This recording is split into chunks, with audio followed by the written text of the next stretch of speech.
Hello and welcome back to the channel. Welcome to another episode of TEW 2020 WWE here as we continue the build up towards our next premium live events, No Mercy for Smackdown and Battleground for Raw and NXT. And in the meantime between episodes, a big short, like 40-second video dropped that if you haven't seen it, you don't have to worry because we kick off this week's episode with Monday Night Raw, of course. And we kick off with, related to that statement, it's Drake Maverick, the general manager of Monday Night Raw, and he is sitting in his office. He's not wearing the 24/7 title. He's still the champion, but it's a serious statement, so he's not wearing the goddamn green belt right now. And he confirms what the statement said. He says that this past Saturday, Shirai, the women's world champion, was arrested in relation to a drug smuggling and manufacturing operation. She was arrested. You know, he says that he's heard that she had paid the however many millions bail it is. But he says that, of course, WWE has a zero-tolerance policy for any and all illegal activities like this. And so, effective immediately, Io Shirai's contract has been terminated, and thus the Women's World Championship that she held has been vacated.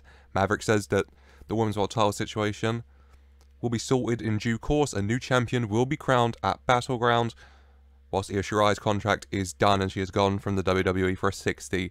It's like a cold open. Drake Maverick just going over the statement again. Io Shirai, very much, I promise you, not part of my plans. Io Shirai becoming Heisenberg in a drug dealing operation and losing 20 pop and becoming toxic, but there we go.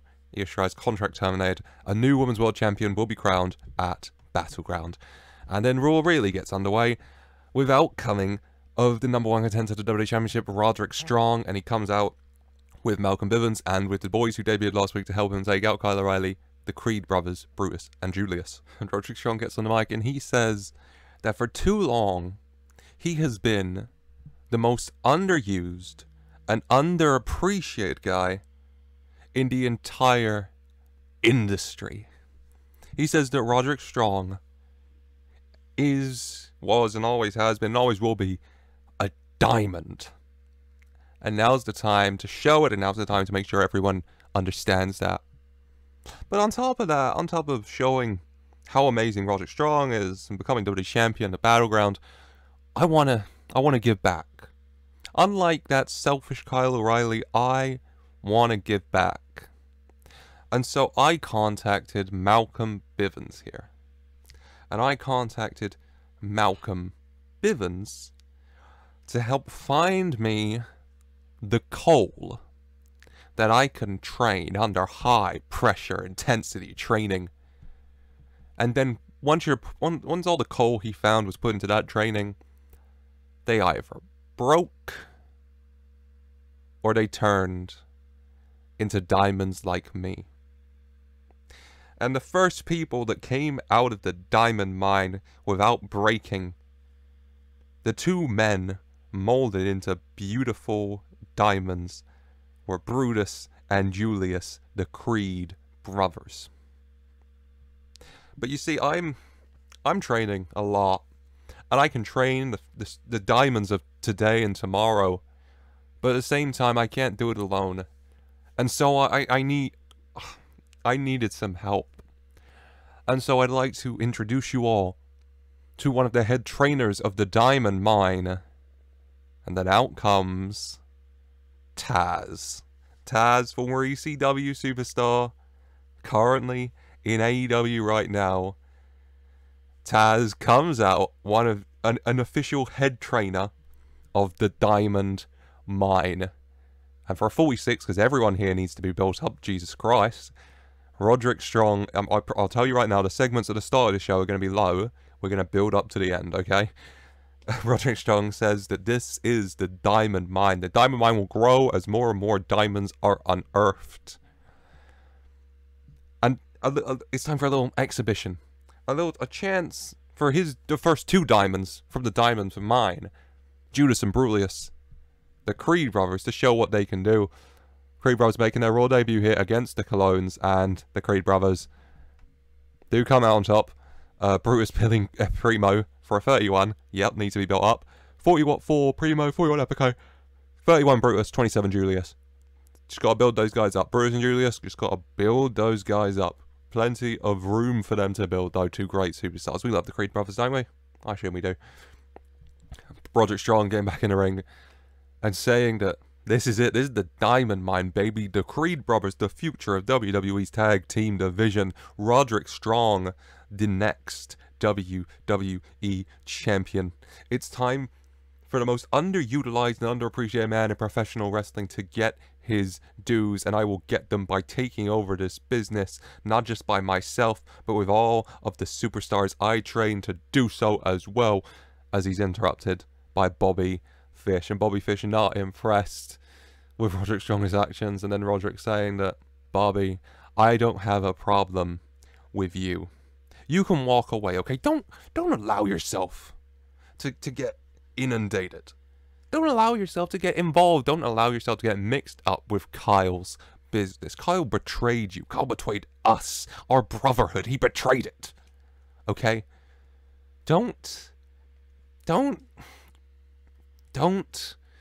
give up everything for him, Bobby.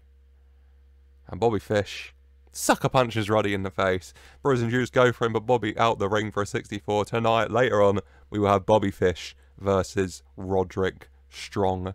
1-on-1, which I'm expecting low 80s, personally. We'll see how that goes, but, you know, it should be a decent little match. But as the Undisputed Era exploded in February, the permutations can still be felt. The Undisputed Era is such an integral group, for me especially, that it couldn't not be. As then we go backstage and we find Angel Garza. In walks Randy Orton. And Orton thanks Garza for his help last week. Orton getting attacked by the Celtic Warriors during the main event. Garza coming out to help. And Garza saying, no, it's okay. Okay, you helped me, and I was just paying back the favour. And then Garza says, speaking of that, I heard later on tonight you're fighting Drew McIntyre 1-on-1. I just want to tell you that I'm going to be at ringside to make sure Sheamus doesn't get involved, to make sure there's no shenanigans. For a 94, another lovely moment between these two third-generation superstars. It's just nice, you know? The Undisputed Era, you know, killing each other, but Garza and Orton are mates, and that's lovely. Chad Gable, who, am I right? Before, speaking of just some lovely fun, we have an R-Truth training montage. Andre Chase of Chase University is teaching R-Truth. It's a nice training montage. He's teaching him how to sneak. He's teaching him to move silently. He's teaching him to be aware of his surroundings, to take advantage of the shadows. We have a little fashion montage whilst he's trying on disguises. It's just a nice moment. And at the end, Andre Chase handing R-Truth a Chase University graduation certificate. R-Truth feeling ready to get his baby back for a 36. Lovely. Lovely. I do enjoy the 24/7 nonsense is a lovely thing to book, and it's a nice break-up from everything else. As then Lashley and MVP come out to the ring. MVP saying that Bobby Lashley is the almighty. And Bobby Lashley, whilst we're talking about championships being vacated, I think that the champion who can't be bothered to show up, Montez Ford, it's been, what, 3 weeks? I think his championship should be vacated, Drake Maverick. I think you should walk down to this ring right now, Intercontinental Championship in your hands, and hand it to the almighty Bobby. And out comes Montez Ford, back, the Intercontinental Champion. And he says, I heard you say my name. You want me, Bobby? Then all you have to do is ask. You want a shot at this Intercontinental Championship? You want a shot at the champ? All you gotta do is ask, because I'm not a coward. I am a fighter. I am a fighting champion. And if you want me, if you got a problem with me, if you think you deserve this championship, then go right ahead. If you can beat me, then you deserve it. But god damn it, Bobby, I ain't going down without a fight. Cut out the god damn it part. This is just, you know, I'm not going to actually edit it in editing, but cut it out of your mind, because Montez Ford would never use the Lord's name in vain. That man gets up every morning and types God is good, And if we're all honest, if Bianca Belair was your wife, you would do the same. And 93 for that. Before next up, it's Bobby Lashley versus Montez Ford for the Intercontinental Championship. A good match between the pair, both men giving it all they've got. Lashley using his strength, Ford using his agility and his speed. In the end, Lashley getting Ford into the hurt lock. Ford looks like he's fading. And then he starts to do that Hulk up thing he usually does on the ropes. He's doing it. And as he's doing it, he's bringing his arms down, powering out of the hurt lock. Turns around, some shots in, Lashley managing to get the hurt lock in again though. Ford fading, and then the referee checking on him. He lifts his arm up, he drops it. 1. He lifts his arm up, he drops it. 2. He lifts his arm up. And then out of nowhere into the ring appears Chris Jericho. And before the ref can drop his arm again to see if Ford is out cold, to see if Lashley wins by knockout, Jericho plants Lashley with the Judas effect. The referee calling for the bell. Lashley wins by way of disqualification, but by way of disqualification is not a way to win a title. And 80 for the match, 80 Ford, 75 Lashley, both doing really well. But in the end, Montez Ford retaining the title following that interference from Jericho. Lashley cost Jericho his Intercontinental match at Vengeance, and now Jericho has cost Lashley his Intercontinental Championship match here on Monday Night Raw. As then next up, out comes Naomi and Nia Jax. And Naomi, she's feeling a bit smug. She says she told y'all about Io. And no one want to listen. But you know what? She takes her apologies in gold. Because there's only one choice. We can all acknowledge that, I'm sure. So, Drake, Maverick, Vince McMahon, Stephanie McMahon, whoever the hell wants to come out and personally hand me my Women's World Championship, please go right ahead. I am waiting. And the only person who comes out is a bit toxic. Mandy Rose, and of course the two women who debuted last week, Gigi Dolan and JC Jane. They come out, and Mandy Rose says, "Oh, Naomi, you see, I'm sure that after everything that's going on, the WWE officials, they want someone a bit a higher quality, shall we say, to take and hold the Women's World title. I mean, we just had one bit of trash tarnish it. Why would they want another?" And at that point out comes Alexa Bliss, standing on the stage, and Mandy Rose saying, No, Lexi, if you want another ass kicking, then okay, but you can come ahead. But you don't belong in any conversation we're having about the Women's World Championship. Alexa saying that, Mandy, shut your mouth. Okay? You think you can bully people? Okay, but, I mean, you look pretty with your numbers badge, and Naomi, you got Nia Jax as well. I feel quite alone. Well, I did. And then out comes Zoe Stark. Zoe Stark and Alexa teamed a bit at the end of last year. If you all remember that, this has canon behind it. And Mandy kind of laughing, saying, "Oh, little Zoe Stark, that's all you got?" And Alexa says, that all I got? Well, no, Mandy, you brought two little friends of yours, so I thought I'd bring two friends of mine. And then out comes, also standing next to Alexa, a debuting, come on, Fallon Henley. Currently on NXT 2.0 with Briggs and Jensen mainly. I really like Fallon Henley. I think she's really good. And she's here with Zoe Stark and Alexa Bliss. And then Bliss, Stark and Henley charge to the ring. And a big brawl breaks out between them and Toxic Attraction. Naomi and Nia Jax get the hell out of there for a 76. The Women's World title is vacated and has plenty of potential suitors and challengers, as you can clearly see. Before next up, it's time for, will hopefully be a good match between two massive superstars. It's Drew McIntyre versus Orton. They had a big brawl, taking each other out of the Fatal 5-Way Contendership match last week, and now they're being head-to-head. Sheamus and Giles are there, making sure no nonsense at ringside. And in the end, Orton goes for the RKO on McIntyre. McIntyre shakes him off. Orton gets to his feet, and then gets planted with a Claymore for a 78. 80 Orton, 81 McIntyre. Really good match. Both doing well. But McIntyre does come out on top here over Randy Orton. Fair and square as well. You can't even say it was any nonsense. McIntyre's just a good superstar, isn't he? At the end of the day.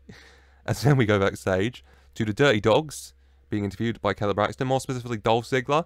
He's not very happy. Kayla asked him about last week, Fatal 5-Way Contenders match. He was pinned. And Ziggler says, no. Okay, if I didn't get distracted by that nobody, MJF, then I would be the man winning the WWE Championship at Battleground. But now I gotta wait. Now I gotta wait till Money in the Bank. Now I gotta wait till Crown Jewel, till SummerSlam. But don't worry and don't question it, because old DZ's days coming, and it's coming soon. As then walks into MJF, kind of laughing and saying that, Dolph, just accept it. You were pinned because you're not good enough. Because you can taunt and you can laugh, but the truth of the matter here, Dolph, is you've been in this company for what, 13 years, and you have, what, 2 world title reigns? I mean, can one of them even be counted? It was like, what, a day? An hour? 2 hours? Oh. Dolph, if in 13 years I'm standing before you with only 2 world championships to my name, then I failed. Hell, Dolph, if I'm standing here before you, if I'm standing here in 3 years' time, Dolph, without 2 world titles to my name, you can shoot me, okay? Because unlike you, Dolph, I'm good. I'm good. I'm better. I'm better than you. And confirmed next week, Dolph Ziggler versus MJF one-on-one for a 66. Decent little backstage segment. Hopefully a good match between the pair. But we have a little fun segment. We have the Bro Show. Champions of the Bros Weights, Riddle and Dunn, joined by Owens and Zayn. It's just a fun, fun little game show. I'm not going to go through every question that would be in the game show. I'm so certain they've done a segment like this in NXT. I can't remember it. I think Riddle did it with Timothy Thatcher rather than Pete Dunne. But, essentially, they both teams show their bro ability. That they can work together as bros. They have this kindred connection, man. And 99, just a nice, fun segment. The Bros Weights and Zayn, I'm expecting a banger. They've had bangers individually, so a tag match feels like a definite banger. Before it's time for the main event of this evening, it is Bobby Fish versus Roderick Strong of the Diamond Mine. And in the end, after a hellacious battle, both men want to come out on top. Neither wants to lose to the other. Fish wants revenge for O'Reilly, his good friend. Strong wants to prove that he's better than Fish. He seems to have this I don't know what, there's a definite phrasing that I can't remember. And I can't think of it. But a chip on his back. There you go. I can't believe I didn't remember that.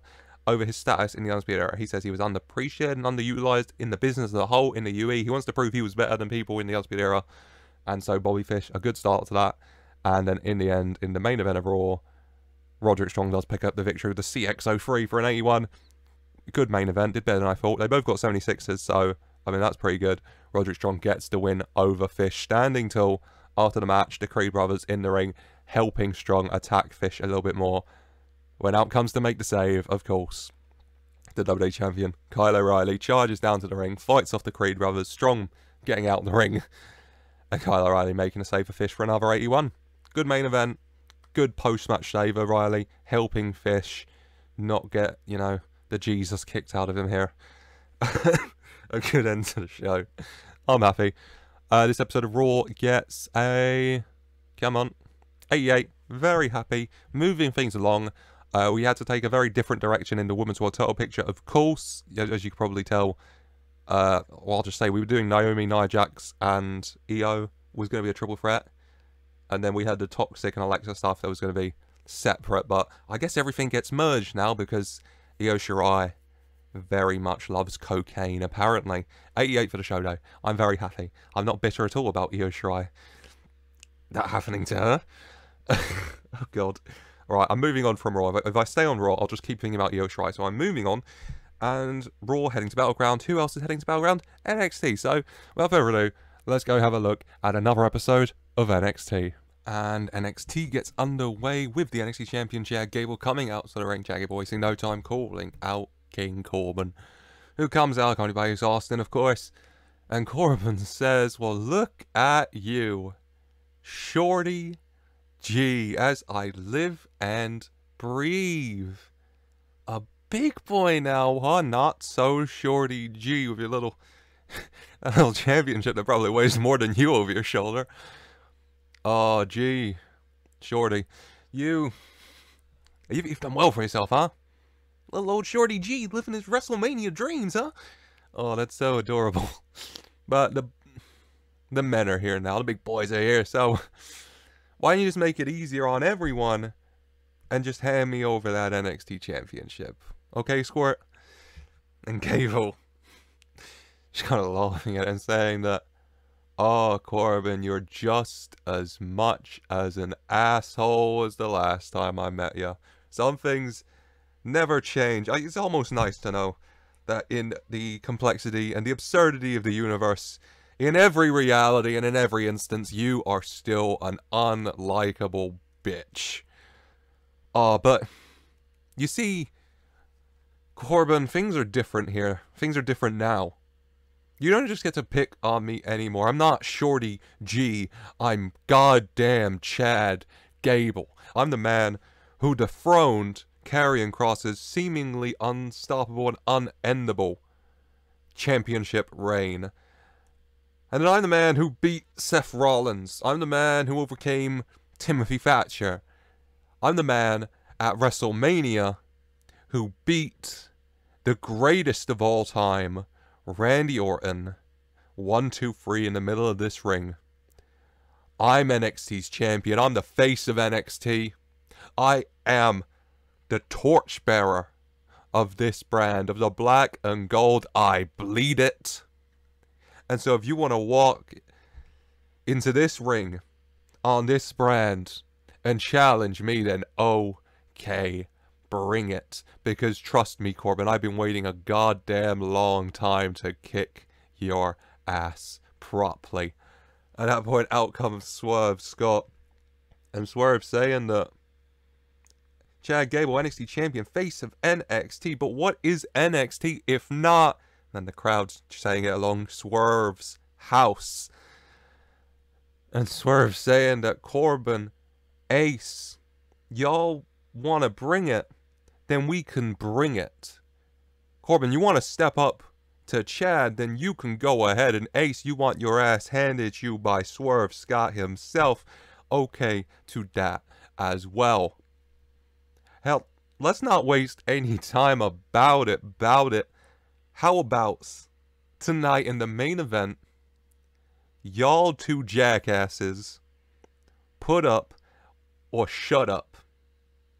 Main event, Corbin and Ace versus Gable and Swerve.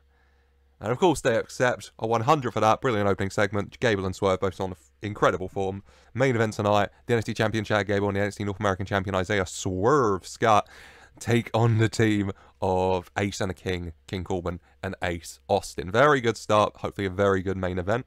We kick off the show with a different tag team match. It is Team 2001, Cora Jade and Roxanne Perez of Next Gen, looking to prove themselves, Candice at ringside. They want to show that they've got what it takes to work together and to step up. They want to prove that they can step up and they deserve to step up to NXT, to the WWE Women's Tag Team Champions. There you go, got it on the end. Becky Lynch and Charlotte Flair. They take on Team Ninja, Casey Canzaro and Kaden Carter. I wanted to say Katana Chance for a minute there. I could not remember her name. And in the end, a good match. Team Ninja experienced, putting that to good use, but Team 2001, the youngsters, come out ahead in the end. Roxanne Perez pinning Kaden Carter to do so for a 50. Really good match. 34 Roxanne, 45 Cora, 39 Kaden, 47 Casey.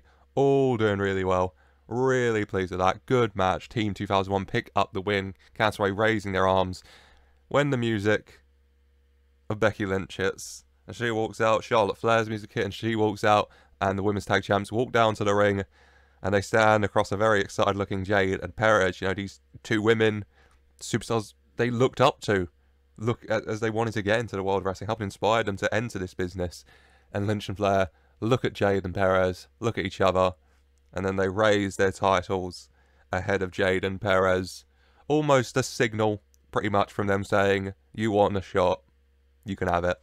For a 77, really good match, really good segment. Very happy to start to the show. Jade and Perez meshing together as a team. IRL, great chemistry, obviously best mates. Both AJ Lee's daughters you'd expect to be.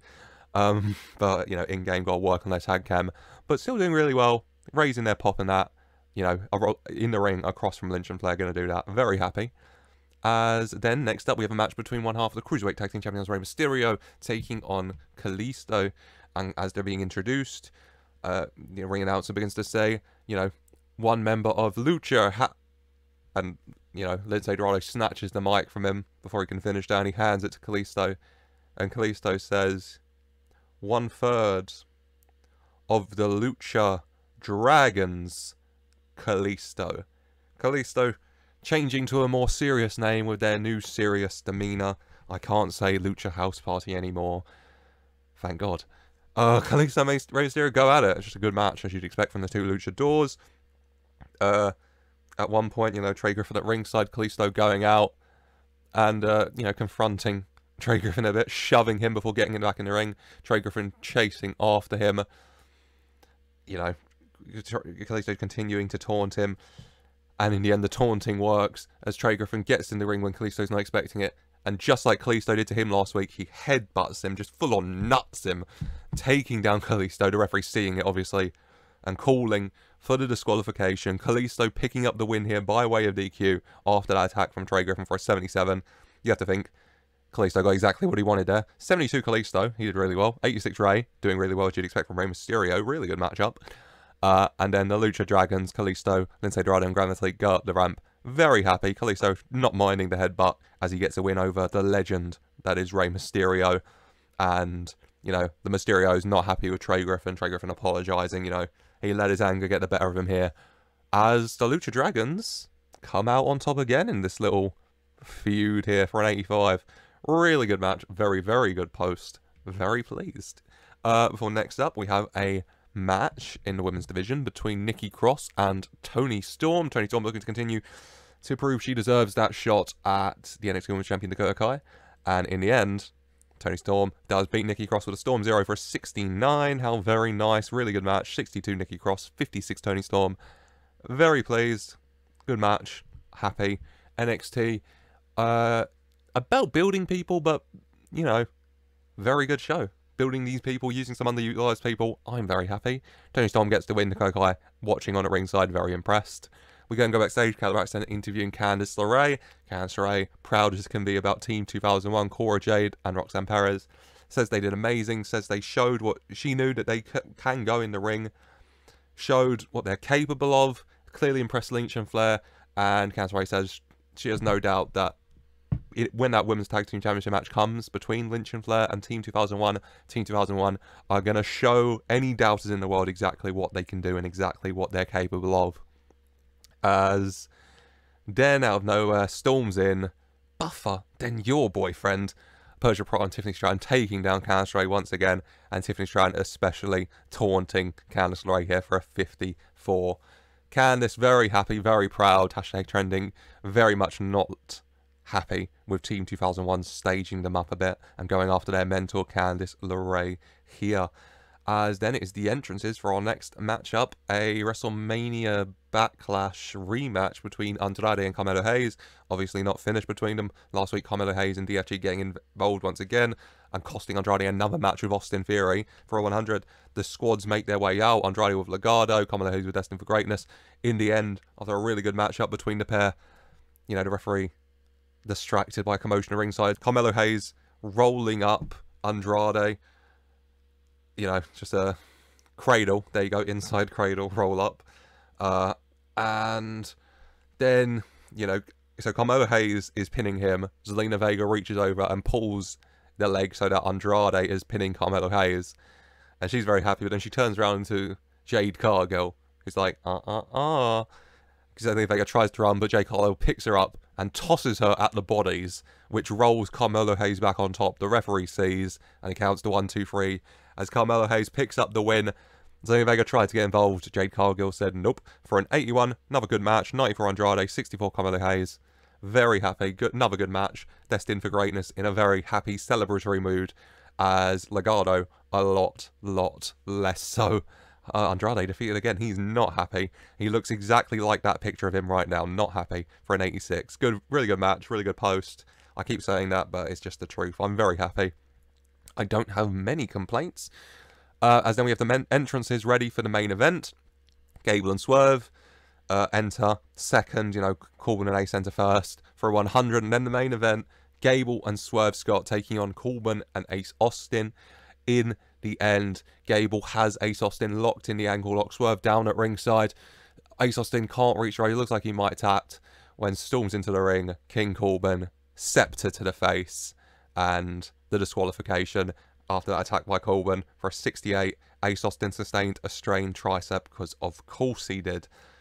Oh, we're going to play the fun game of how long's this guy out injured for. Thank God it's Ace Austin. No offense to him. Thank God it's Ace Austin. If Chad Gable got injured, or Swerve Scott got injured, I'd jump out the window next to me. I wouldn't actually, but you get the meaning. I'd want to. 80 Gable, 71 Swerve, 65 Ace, 69 Corbin. Yeah, fine main event. Austin gets hurt. Yeah, that's why he couldn't reach the ropes. He's got that strained tricep. Corbin taking down Gable. Swerve tries to get into the ring to help, but Corbin takes him out as well. Yes, I get it, Sean. Takes him out as well. An end of days. Gable and Swerve both down. Corbin goes to ringside and snatches, really, the two titles, gets in the ring, hands the hurt Ace Austin the North American title, whilst he raises the NXT Championship over the fallen Gable for a 97. Good main event, minus the injury. Good post. I'm happy. Hopefully Ace isn't out for too long, as this week's episode of NXT gets an overrating of 80. The main event being a 68 because of that injury really let it down. I think without the injury, high 70s, 80s, and then the overall rating is high 80s, but nothing can be done for that. No one's fault, really. As another episode of NXT has come and gone, the building up towards Battleground rages forward. And Battleground, of course, not the only pay-per-view. We also have No Mercy. So let's have a look at the build-up to that. Of course, next up with another episode of Smackdown. And Smackdown gets underway with the Universal Champion Keith Lee coming out to the ring. And Keith Lee says that we can have our talks and we can have our discussions. But at the end of it all, it just comes down in this ring. And so if you would like to come and speak to me man to man in the middle of this ring, then I implore you to, Seth Rollins. And Seth comes out and the two men verbally spar. Seth Rollins says that it's funny you mention this ring because in this ring, not a single person on this planet can do what Seth freaking Rollins does. I am the best in the world. I'm the best in the universe. All I'm missing is the championship to match. And I have beat bigger and badder men than you, Keith Lee.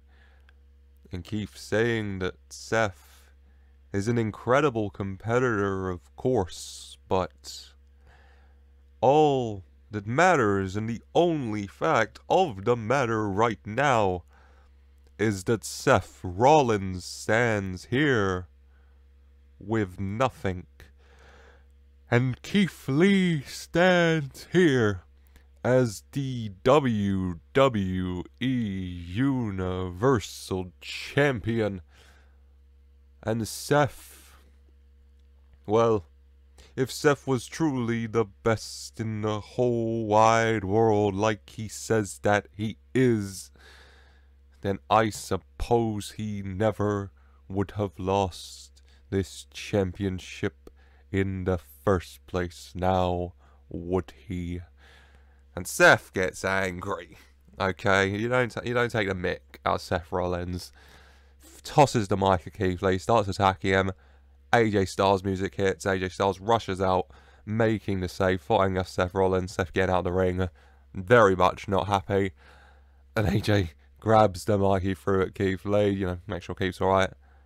And then he starts taunting Seth, you know. Seth Rollins just a loser. Just a has-been. Seth freaking Rollins. Seth washed up Rollins. Seth Rollins again agitated. You know, again more and more visually annoyed. And AJ Styles compounding it and saying, how about this? How about this? Tonight, Seth, What if the main event, Keith Lee and AJ Styles against you and anyone you damn well please? And Seth, you know, maybe a bit hesitant, and then AJ continuing the taunting, and eventually Seth angrily just accepting, quite flippantly, Keith and AJ, you know, look at each other, nodding, a bit of respect. Seth Rollins, he's accepted the challenge, and then maybe a bit of, should I have done that, you know, because, like, who am I going to tag with for a 100? Seth's got to figure out a partner. It's Seth Rollins. I mean, he's a likeable guy. Is he? I'm sure I'll find someone. Before the first match of the evening, we have Apollo Crews taking on Goldust. And in the end, come on. I've pressed next segment, I can't press it again. Have I? I'll press it again. Okay, it was my fault. Apollo Crews gets doing the spit out powerbomb for a 73. 75 Crews, 40 Goldust. Good match. Apollo Crews coming out on top afterwards. Thaddeus Bullard storms down to the ring. Paul Heyman following behind. Bullard rolls in, Heyman behind him. And Bullard demands to know what Apollo Crews' problem is. Bullard saying, after everything I'd done for you, this is how you're gonna repay me, huh? After everything, all these years of teaching you and training you, this is how you repay me, huh? Say something. Apollo Crews just staring at him still. Bullard pushing him, trying to provoke him here. Apollo Crews still saying nothing, and then Heyman notices the two figures getting into the ring, and Heyman quickly gets out of there. You know, he tries to alert Bullard first. Bullard saying, "Not now, Paul." Paul just leaving the ring. And then Bullard notices two figures looming over him, and he turns around into... Bullard's a big guy. And he turns around into two somehow even bigger guys. Babatunde and Omos. I put Bobby Lashley, Babatunde and Omos. Babatunde, Commander Aziz. Okay, and Omos. And Bullard, a bit caught off guard, as Babatunde and Omos start attacking him, beating him down. You know, then they pick him up, and they lay him out of a double choke slam. Apollo Crews just staring down him, and then he looks up at Omos and Babatunde, who pick up Thaddeus Bullard for him. Bullard groggy, Bullard weak, uses his energy to look up at Apollo Crews, just like he did all those weeks ago when he was being attacked by LA Knight and the gang. You know, asking for help almost. Apollo Crews grabs his face, and they lifts him up and plants him with a spin-out powerbomb for a 99. Heyman can just watch on as Bullard is laid out, and Apollo Crews, the prodigal son, the man he's mentored for years before. He was Titus O'Neil whilst he was still mentoring and helping Apollo Crews in WWE. Apollo Crews stands over him. Omos and Babatunde either side for that 99. Good match, good segment, good start to Smackdown. All happening here. As then, we you know, lighten things up a bit. We have Xavier Woods and Drew Gulak doing some tests of physical strength. Xavier Woods testified that he is, you know, intellectually and physically and in ring-wise superior in every way to everyone in the WWE. And, you know, yeah, he can say that. Gulak so far has been showing him up a little bit. Xavier Woods seemed to have him like that. They do some tests of physical strength, you know, some lifting weights, some NXT old game show style challenges maybe for an 85. Gulak coming out on top. Xavier Woods not very happy at that. Gulak proving himself, at the very least, a match for Xavier Woods physically and in ring wise. Next week he'll look to prove he can be a match mentally with the mental challenges. We'll be doing these type of challenges in the style of the RK Bro Alpha Academy academic decathlon type thing, which was really good. Before next up, we have Braun Strowman taking on Bo Dallas. It was an 85 for that, if I didn't mention. And Braun Strowman comes out on top because, of course, he does for a 70, 76, and a 33. Yeah, not much to say. I don't think I've really used Bo Dallas. I'll just give you I don't know what the word is, a behind-the-scenes thing. My pushing of Thaddeus Bullard was in part inspired by a post on the Fantasy Bookers Reddit. I can't remember for the life of me who it was, but someone was pushing the hell out of Bo Dallas, and I was like, that's fun. I'll push it. I'll push someone who's a lot lowly on the card. And now we've got Big Bad Fad, and who doesn't love Big Bad Fad? So thanks to whoever that was. Shout out to you. As then after this match, Joe Gacy going for another sermon, you know, let's get peace, let's go through control, blah, blah, blah. You all know the sermon at this point.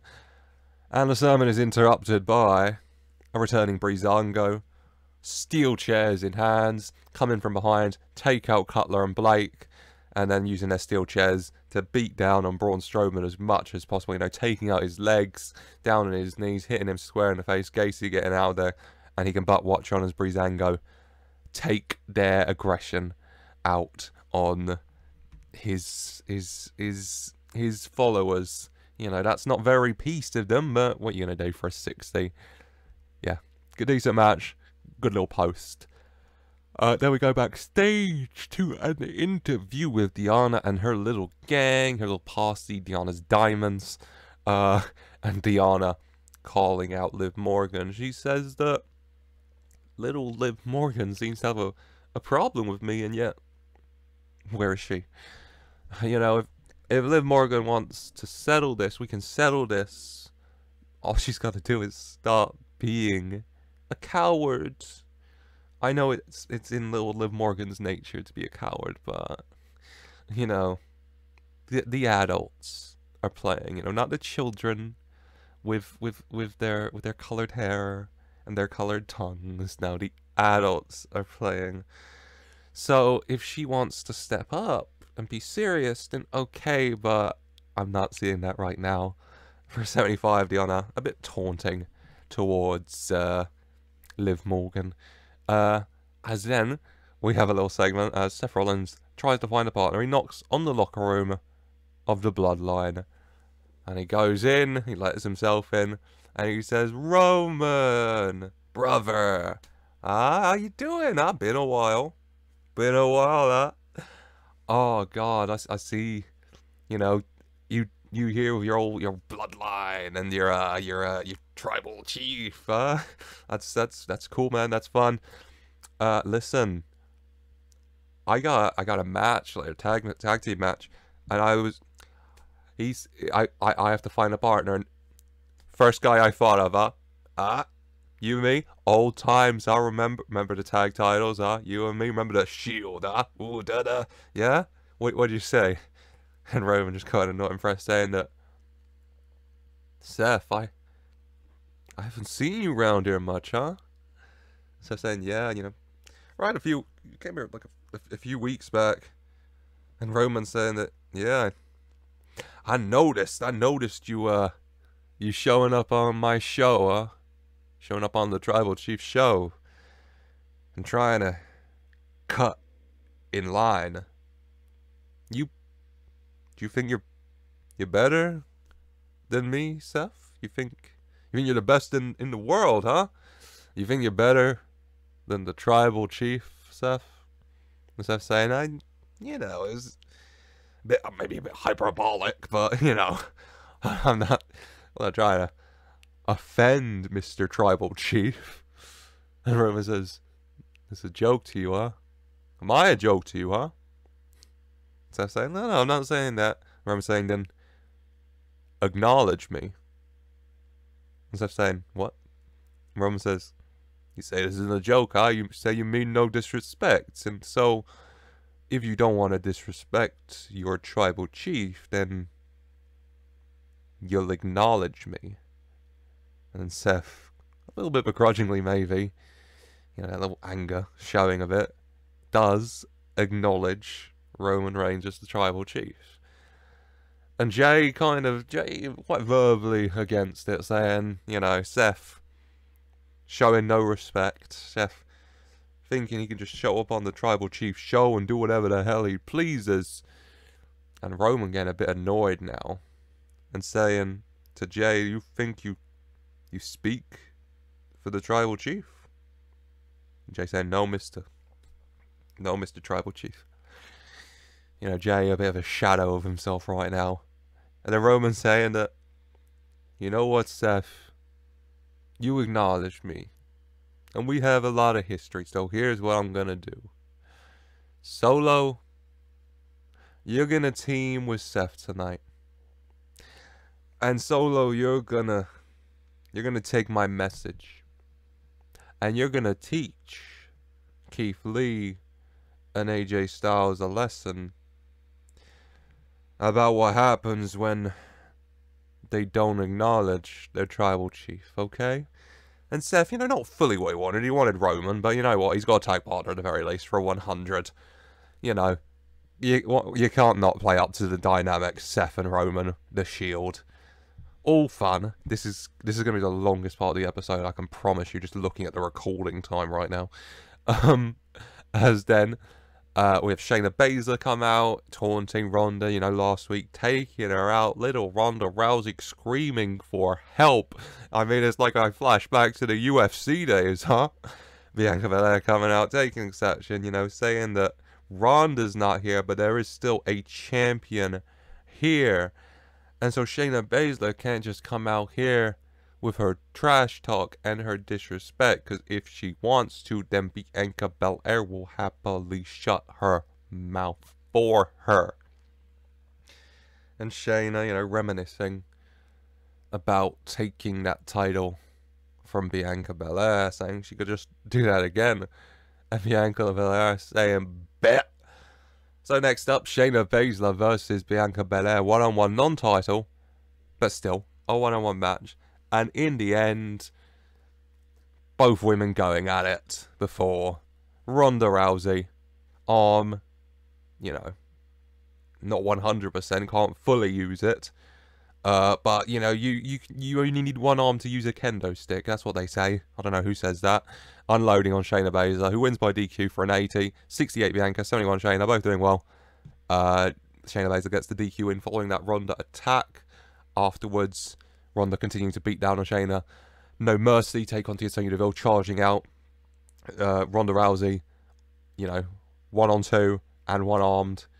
You trying to fight back as best you can with the kendo stick, but No Mercy start to get on top a little bit before Bianca Belair steps in and gives her a hand as well. Bianca Belair having her own problems with No Mercy right now, especially Sonya Deville, and helping her fight them off. They brawl, and then they stare down. No Mercy on the ramps, the champions in the ring for an 89. Good match, good post. I'm happy. Yeah, moving things along as always. Before then we go to the private locker room of these guys. Cameron Grimes paid for it, obviously. And LA Knight's in a happy mood. He's sipping his drinks. Spanish Fly are doing some training. Alfonso Bourbon no longer arm in a sling. He's feeling better. And LA Knight sees the camera and he smiles and he stands up and says, "Let me talk to you. You see, right now what we're doing is we're training and we're celebrating. Because Spanish Fly are back, baby. And Spanish Fly are taking back what's theirs, and that's those Smackdown Tag Team Championships. Now you see Samoa Joe and Bronson Reed weren't smart enough to see what was going to happen last week. And LA Knight knows that they ain't going to be smart enough or capable enough to stop Spanish Fly, who are coming back for their titles. So at No Mercy, if Bronson Reed and Samoa Joe want to just leave the titles for Spanish Fly to pick up and collect, then that's understandable, that's reasonable, no one will judge them for it. But if they want their asses handed to them, Spanish Fly will happily do that to them as well, yeah, for a 100. LA Knight in a jubilant celebratory mood. Spanish Fly back, Alfonso Bourbon back, and coming for the titles they never lost, those SmackDown Tag Team Championships. Yeah. Before it's time for the main event of this evening. I'm pretty sure I do that. I'm pretty sure I do that for every main event. I genuinely couldn't tell you. It's just a fun thing to say. It's like Rene Dupree. It's just fun to say. I'm not changing his name to Rene Dupree, by the way. He's LA Knight, okay? I know. This is coming from someone who likes Rene Dupree. Okay, main event. AJ Styles and Keith Lee versus Seth Rollins and Solo Sikoa. Everyone going at it, you have your segments between all the guys mixing up your, segments with Seth and AJ, a bit more agile matchup. Solo Sikoa and Keith Lee a bit more of a hoss-up, really. Keith Lee and Solo Sikoa did legal men as we get to the end. You know, referee takes a bit of a bump. Solo Sikoa somehow with the strength, you know, a little spot, lifting Keith Lee up onto his shoulders, ready for the Samoan drop. When who will slide into the ring but the hooded figure, that is Jimmy Uso. Super kick to Solo Sikoa. Keith Lee going off his back. Solo Sikoa dazed.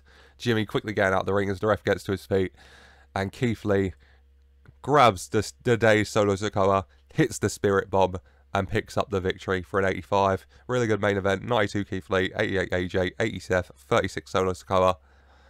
Jimmy Uso costs Solo Sikoa and Seth Rollins the match, attacking Solo Sikoa. You think Roman will not be pleased with both Solo Sikoa getting pinned and Jimmy Uso getting involved. Roman Reigns not having a fun time right now. Seth Rollins definitely not having a fun time as he just looks on very angrily as AJ Styles and Keith Lee get their arm raised for a 100. Good main event, good post, good show overall. Very happy. All the cogs are turning, all the things are moving towards No Mercy with this 92 rated episode of Smackdown. Beautiful, incredible. I am very, very, very happy with this, but you know, all the ratings don't matter. It matters what you think. So let me know in the comments down below, what do you think as we move towards No Mercy and Battlegrounds?